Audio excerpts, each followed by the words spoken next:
के माध्यम से पूरा आर्थिक गतिविधियों को देखने का मौका मिला। किस समय का? तो ऋग्वैदिक काल के बारे में। अब आज आइए देखते हैं सामाजिक स्थिति के बारे में। तो सामाजिक स्थिति में उस समय क्या था?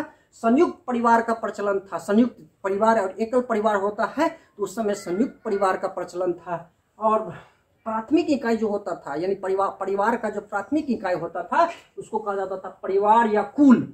कुल के प्रधान को कुलप कहते थे। क्या कहते थे? कुलप। उस समय पितृसत्तात्मक सत्ता का प्रचलन था। इसका मतलब जो पिता होते थे या उनके बच्चे होते थे, लड़का, उसकी प्रधानता के बारे में बताया गया। हालांकि महिलाओं की स्थिति भी सम्मानजनक थी। इसके अलावा जाति प्रथा का उस समय प्रचलन नहीं था। जैसे आप देखेंगे कि जाति प्रथा का प्रचलन नहीं था। उस समय जो समाज थे वो 3 वर्ण में विभाजित थे। कौन कौन? पुरोहित, सेनानी और वैश्य। पुरोहित जो अध्ययन अध्यापन से संबंधित थे, सेनानी जो शासन प्रशासन में भाग लेते थे, वैश्य जो जिसका काम था व्यापार करना, उसका काम था, वैश्य का काम था व्यापार और श्रमिक का काम करते थे वैश्य।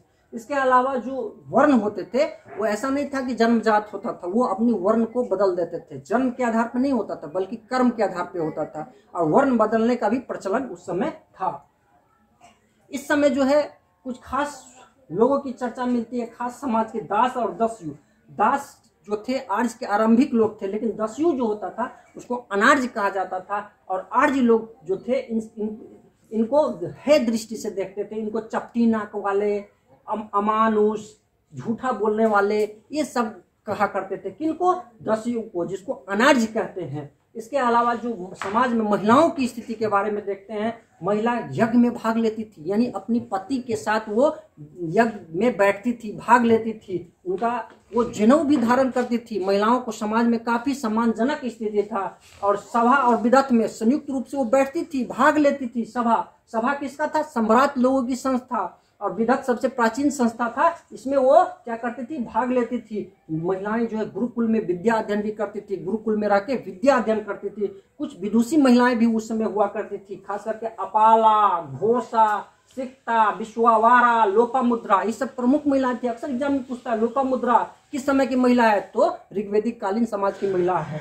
विश्वावारा, सिक्ता, घोषा, अपाला, ये सब कौन महिलाएं थी? विदुषी महिलाएं थी। इस समय जो समाज में अमाजू का प्रचलन था। अमाजू का मतलब होता है विवाह नहीं करती थी, वैसी स्त्री को अमाजू कहते थे। क्योंकि उस समय विवाह नहीं करती थी और विवाह करती थी। जो विवाह करती थी वो तो हो ही गया, जो विवाह नहीं करती थी वो अमाजू कहा जाता था। क्योंकि इसके अलावा नियोग प्रथा का प्रचलन था। जिस महिला को संतान की प्राप्ति नहीं होती थी, तो वैसी महिला क्या करते थे? अपने निकट संबंधी से संबंध बना के बच्चे या संतान प्राप्त करते थे।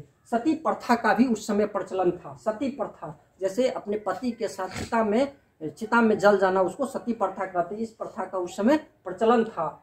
इसके अलावा ऋग्वेद के 9वें मंडल में एक व्यक्ति कहता है कि मैं कवि हूँ, मेरी माँ आटा पीसने वाली, चक्की पीसने वाली मेरी माँ है, और मेरे पिताजी एक वैद्य है। यानी वो ये दिखाता है कि इस समय दास वर्ण व्यवस्था का कोई मानक नहीं था, बल्कि सारे लोग मिल के रहते थे। कोई जाति प्रथा नहीं, कोई भेदभाव नहीं, कोई छुआछूत नहीं। इसका वो इंडिकेट करते हैं। और नप्त्री शब्द का प्रयोग आया इसमें। जो इसके अलावा जो संबंधी होते थे उसको नप्त्री कहा जाता है, खास करके मामा, चाचा, etc एक्सेट्रा। इसके अलावा समाज में जो थे खान पान, वो मांसाहारी और शाकाहारी दोनों प्रकार के व्यंजन बनते थे। हालांकि वो लोग जो थे ऋग्वैदिक कालीन समाज के लोग जो थे मछली और नमक से अपरिचित थे। वो मछली और नमक से को नहीं जानते थे, लेकिन वो मदिरापान में निपुण थे, मदिरापान भी करते थे। इसके अलावा वस्त्र एवं आभूषण से भी परिचित थे। वस्त्र में वशस, जो कमर के नीचे वस्त्र पहनते थे उसको कहा जाता था वशस, और कमर के ऊपर जो पहनते थे उसको कहा जाता था अधिवास। विवाह इसके अलावा देखते हैं विवाह के बारे में। उस समय विवाह कैसे होता था? तो विवाह एक प्रकार का पवित्र संस्कार उस समय माना जाता था। हालांकि इस पवित्र संस्कार के अलावे कुछ विवाह ऐसे भी होते थे जिसको अनुलोम विवाह और प्रतिलोम विवाह कहा जाता था। अनुलोम विवाह क्या होता था?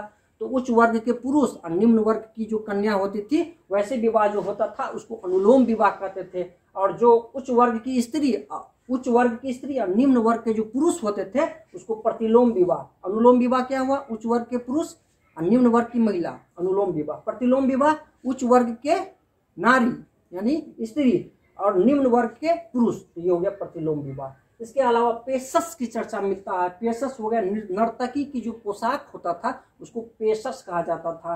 कान, उस समय के जो समाज में जो महिलाएं जो कान में पहनती थी उसको कर्ण शोभन कहा जाता था, जबकि शीश को कुंभा, है ना, जबकि कर्ण शोभन, जबकि शीश जो होता था, शीश कुंभा आभूषण होता था, एक शीश पहनती थी उसको कुंभ कहते थे, कुंभ शीश में पहनती थी, ये सब आभूषण थे।